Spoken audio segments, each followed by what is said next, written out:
Denji sur une moto Chainsaw Man, c'était sûr que ça devait arriver. Un Tatsuki Fujimoto qui prend énormément de plaisir lors de ce chapitre à juste dessiner une course-poursuite dans la ville en détruisant des immeubles, des démons. Oui, c'est ça Tatsuki Fujimoto. Et bien sûr, on va parler dessin et inspiration. Mesdames et messieurs, ici Chage et on se retrouve aujourd'hui sur la chaîne secondaire Série Chage le Phénix pour parler du chapitre 130 de Chainsaw Man, Kill Building, Kill Build, donc casser la construction, référence sûrement à Kill Bill. Et là, bien sûr, on est face à un chapitre qui nous montre énormément de double pages. Tatsuki Fujimoto s'est fait plaisir sur le dessin et sur la représentation de cette simple course-poursuite. Et en même temps, c'est quelqu'un qui est fan de cinéma, fan de films d'action, même d'explosion à la Michael Bay, qui ressort assez souvent. Et donc, là, on est face à ça. Là, de l'amour juste pour l'action. Et plus que ça, en fait, ça a fait émerger un débat prenant le sujet du dessin de Tatsuki Fujimoto. Parce que, bien sûr, en fait, il est décrié depuis longtemps pour son style qui est assez particulier et ayant fait un peu de dessin à l'époque. Alors, je peux vous le dire, hein, il a un côté assez réaliste, en fait, dans la manière dont il a de dessiner les personnages et même les expressions faciales. Ça sent vraiment, si tu as déjà dessiné, que c'est limite du décalcage de visage sur des photographies, en fait, que ce soit en termes de proportion ou même d'expression faciale. Ça se voit que les traits, ils sont extrêmement ressemblants à ce qui se fait dans la réalité, en fait, sur une photo. Et c'est pour ça que ça peut donner des expressions qui sont remarquables et qui sont iconiques. On a les personnages qui crient comme ça, qui sont choqués.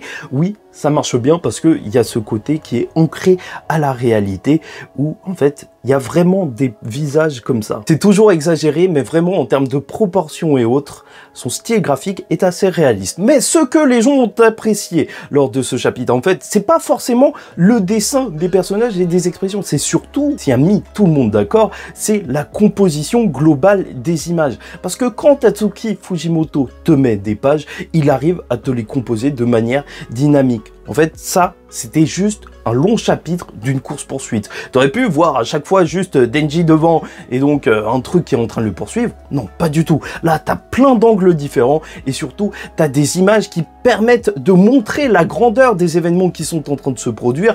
Un building au fond avec un Denji qui est au premier plan. Tu sens vraiment la profondeur et surtout la grandeur des images et c'est pour ça que je te le dis. Hein. Vraiment, Tatsuki Fujimoto, en matière de composition, comment il organise ses éléments dans les images. Alors oui, il réussit extrêmement bien. Avec bien sûr son utilisation des onomatopées, les petits bruits là de tronçonneuse qui sont toujours aussi plaisants à voir et qui font entièrement partie du dessin. Et c'est vrai que globalement, c'est un chapitre qu'on peut résumer assez facilement puisque voilà, en fait, tout simplement, t'as Denji qui fait une course-poursuite et qui se retrouve face à ce nouveau démon. Voilà. Tout simplement, on pourrait directement passer à la semaine prochaine. Mais déjà, Denji trouve ça cool, cette moto, et c'est très triste à dire, mais il va même se demander si c'est un de ses pouvoirs à lui. Alors là, à partir de ce moment-là, c'est vrai, je sais pas quoi dire. Le mec se prend vraiment pour Batman avec plein de gadgets différents, donc c'est à ça qu'il a fait ça, et j'espère qu'il va le remarquer parce que Denji est débile, hein.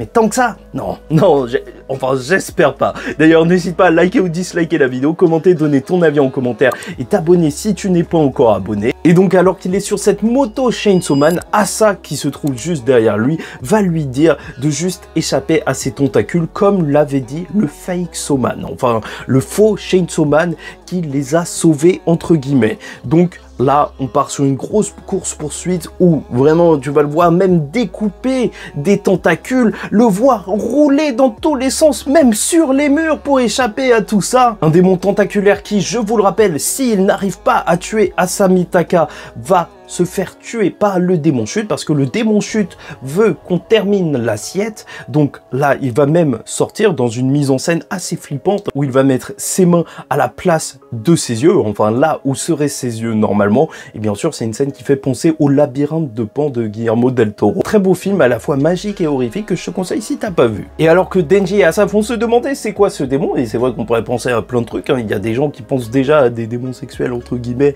vu qu'il y a des tentacules. Je ne pense pas. Peut-être un démon insecte vu que on dirait un scolopendre, une genre de chenille, et c'est vrai que tout le monde a peur des insectes, enfin dans un certain sens, il y a beaucoup de personnes que ça dégoûte.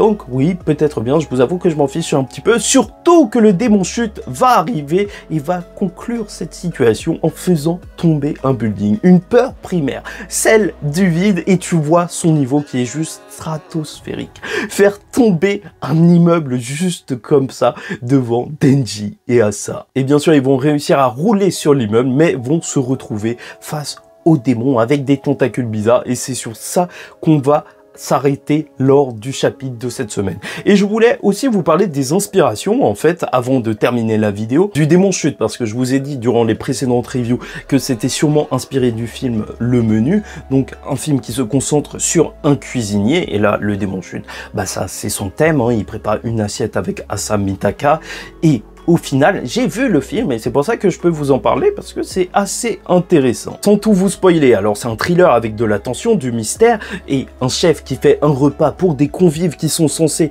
être riches et qui essayent de les satisfaire dans un certain sens. Un bon film hein, que je vous conseille réellement, sans être le meilleur film de l'année, hein, je lui mettrais 7 sur 10 et je sais pas si je le reverrai, je l'ai vu une fois. C'était sympa parce qu'il y avait tout le mystère, le thriller et compagnie. Mais bref, en gros, dans ce film, la cuisine va être une punition pour les personnes qui sont invitées. Et c'est assez intéressant parce que, en fait, le cuisinier considère qu'on a gâché son art à travers tout ce qui se trouve autour de la cuisine, que ce soit les critiques gastronomiques, les personnes random qui viennent manger, qui créent de la hype, même autour de la bouffe, les gérants économiques d'un restaurant, et je pense que Tatsuki Fujimoto, et je suis sûr même que Tatsuki Fujimoto s'est reconnu dans ce chef cuisinier que dépeint le film. Parce que bien sûr, en fait, dans l'industrie du manga, c'est pareil, dans toute industrie artistique, c'est souvent tiraillé entre le besoin de faire de l'argent, de créer quelque chose qui ressemble plus à un produit,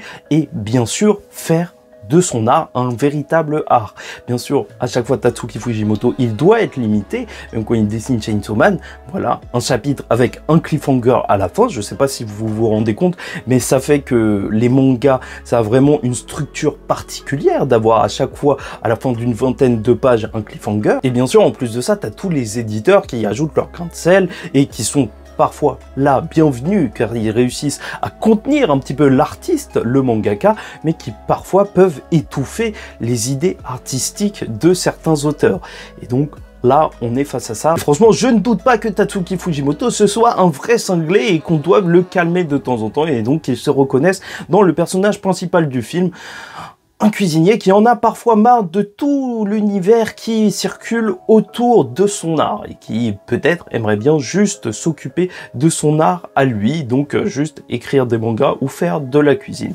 Enfin bref, donc je pense qu'il se reconnaît véritablement dans cette œuvre, enfin je pense que tout artiste pourrait se reconnaître dans cette œuvre, et ce qui est assez intéressant, c'est que pour arrêter le cuisinier dans le film, il faut lui faire retrouver l'amour de son art. Et là, je voulais juste vous dire que sait-on jamais, pour arrêter le démon chute, celui de la peur du vide, alors il faudrait juste le combler, faire de lui un bon cuisinier tout autant. Comme dans le film, qu'il soit fier d'une de ses créations.